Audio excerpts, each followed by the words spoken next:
I recently bought the tickets for Gen Con 2025, and I thought it'd be around the right time to finish playing the games that I bought at Gen Con 2024. World Traveler is a game that I picked up then, has been on the shelf since, and I picked it up like so many times at Gen Con, kinda a little bit randomly, because I walked by the table and I read World Traveler. I was like, whatever. Then I was like, hey, is it World or Word? And just because of that, I got tricked by then. I was interested. I started looking at it and it seemed interesting. Also, it has a theme of traveling abroad, and I do teach abroad, and so that seemed interesting. Maybe one day I'll find a version with Florence that I can play with my students. That's where I teach in the summer. So, Word Traveler. It does come with two double-sided boards, each representing different cities. We got London, New York, Paris, and Tokyo. Here I've set up the Tokyo situation. It is a cooperative game in which each player has a token representing their position on the board. Each player has a passport. On one side you will place a player aid with a reminder of the general rules, and on the other side you will place a card such as this one. There is a stack of those, and everybody gets a random one, and you place it in without looking at it. Then also each player gets arrows such as these, 1, 2, 3, also 4 and 5. The game lasts 2 rounds, representing 2 days of exploration in the city on the board. On day 1, which is shorter, you only use 3 arrows and you try to reach 3 locations. And on day 2, you, or I should say everybody, tries to reach 5 locations. Then we have a substantial amount of cards, so pretty difficult to shuffle in any way that satisfy my more exacting friends. I would just do what you saw and call it a shuffling. Some of my friends are pretty offended by that. These cards each indicates a word, and on the opposite side you have the same word, not. Well, the opposite must simply describe as not whatever it is on the other side. Musical, not musical, amusing, not amusing, and so on and so forth. Each player will receive a bunch of these cards, and I think I mentioned that this is cooperative, right? All right. Once everybody has their passport, their cards, and their arrows, we are ready to go. We start the timer. Start the timer. There you go. Sometimes it doesn't start. Is it started? No, it's not started. Or is it? It's very subtle. It's very subtle. So, oh man, time is ready. Gone. Now I'm looking at my passport, and I need to choose the locations where my character wants to go. If my character stops on a dot, then the entire team scores 1 point. If the character stops on a star, the entire team scores 2 points. So round 1, day 1, everybody's trying to reach 3 locations. So everybody's plotting their trip at the same time. Well, my friends will be doing the same. Now, looking at this, suppose that I decide to indicate to my friends that I want to go here. So there would be, from where I was, 2 locations on the right. So I take my arrow and the first arrow, and I place it to the right, where there's this like appears to be a guard of some sort. And then I choose cards that will indicate that. It looks like a guard, look like a serious guy. I'm gonna say that's not amusing. And angular, that's a bit metaphorical. Wild, not fluffy, not fragile, it looks pretty tough. Suppose that those are the cards I decide to commit for that indication.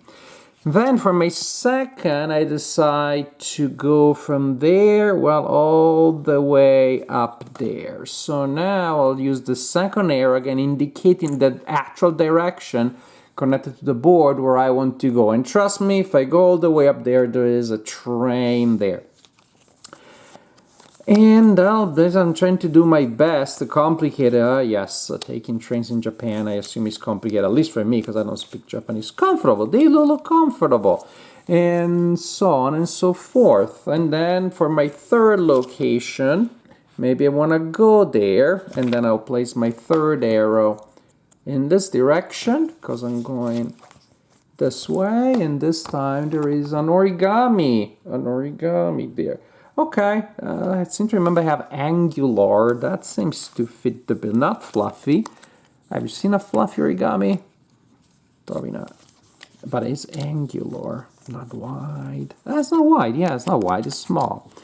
So that's the general idea. Everybody will prepare a setup like this one with cards and arrows. Then we go in turns, where once the time is up, it's 4 minutes, and usually you don't need that much time, we found. So then, if it's my turn to be the confused traveler trying to reach these locations, and the other players are trying to figure out where I want to go, then basically I'll just sit back, relax, put on a poker face, and my friends will look at my display and try to guess the locations I'm trying to indicate. So the first goes to the right is not amusing, not fragile. They will use these to count, to mark their hypothesis. So my friends know I want to go to the right, because that's where the arrow goes, and it indicates not amusing, not fragile. I don't know. I think I did a pretty good job, because I don't see these other things looking amusing, not amusing, or non-fragile. Anyways, I did an awesome job, and my friends got that. Booyah. Then now the second indication, they know it has to be that way, and now we have for not complicated and comfortable. Again, I think comfortable does a good job of marking that one, if I say so myself. And then they'll know that my third goes that way, so they'll scan the board. Of course, it's also possible that things are not as ideal, then my friends are not as clever as I am, as I think they are. Anyways, my friends got it wrong, and then they go back by exclusion. Like, hey, the first two, this is really look like that one and that one, but then we don't have anything that way. What if it was this one? Then you need, what if it was this one? Then it may be this one. Oh, it works there, but no, it doesn't work that way. How about here? No, it doesn't.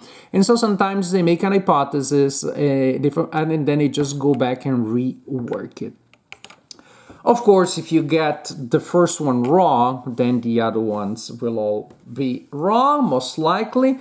But in a sense, it doesn't matter, because this game is also about serendipitous discoveries. Because ultimately, when my friends are satisfied that they guessed the locations where I want to go, I will reveal my card and we score points. And incidentally, if they go to different locations from the ones I had in mind, but they're still correct, good for us, because here they went here, nothing happened. Then they go up there and there's 1 point. Then they go there, there are 3 points. Hey, if this happened by chance, then we still score points. So you don't reveal it, or you can. Usually you will for fun. You will reveal if the locations your friends guessed are the ones you had in mind or not, because points are points and they're always sweet. So after my friends guess my locations, then another player becomes the confused traveler with a limited vocabulary, and everybody else is trying to help them. And we go around like this, and we score points. Then we repeat that for a second day. Everybody simply flips their card. This time we use 5 arrows and 5 locations, also giving us fewer cards to use for each location. And at the end of the second day of planning and then trying to decoding the indications, at the end of the second day, we see how many points we scored. And of course, we're trying to score as many points as possible. Hey, I must have good intuition, because this game that I picked up just because I misread the title and then I got curious about the actual title turned out to be fun. A fun little light social game, more of a party game than a strategy game, of course, because a lot can go wrong, a lot will have to do with guessing, but it has a mechanic that I like very much of trying to give creative, minimalistic clues through some obstacles and some major restrictions. It's also a nice, interesting experience when you play with some of my regular players who are like mathematicians and really deep into the crunchy games, and all of a sudden they get I get a little challenged by the different kind of task here. I guess like I look to them in the mathematical oriented games, and so it requires creativity, it requires a lot of different associations and analogies, but there's still an element of logic, because not only are you trying to point and give clues towards the things that you want to indicate, but you also need to exclude the things that will be in the same directions that you're pointing. Again, take it as a very light, fun game, which is more like for the fun of then having conversations afterwards and laughing about the most egregious mistakes, and also from time to time be very satisfied and happy with the results that you were trying to achieve and you do achieve, but you're also gonna enjoy the ones that you were not trying to achieve, but you score because they misunderstood you in a way that still works. So it's all about the light, the fun interaction. So it's great as a filler.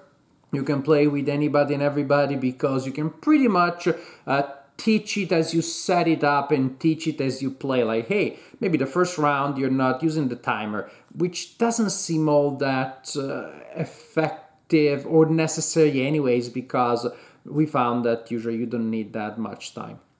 So you teach it as you're going. Hey, here's the card. Hey, here's the passport. You want people to go to this and that location. Say, for example, I want to go in this location. I'm going to use these two cards. And basically, as you set up your own first turn, you're teaching the game. Very simple. Even later in the night, maybe people play something a little heavier. Nice little relaxing game. I hope there will be more expansions and more cities, especially if you give me Florence or Italy in general. I will actually use it and play with my students. So that may be a bit specific, but I think there are more people that may be interested in seeing multiple locations and multiple situations. The general mechanics, well, you pretty much have code names and program movement, and I'm happily surprised that I enjoyed this game so much, because program movement is one of my least favorite mechanics, basically because I'm so bad at it. But I'm not so bad when it comes about creating clues this way. It's a game that, as light and a little bit silly as it is, it's pretty fun and enjoyable. So I'm gonna recommend it as a light social game, almost like a party game, with a little more meat, a little more logic, and more decisions than maybe your average party game. But I enjoyed Word Traveler, and so did my group.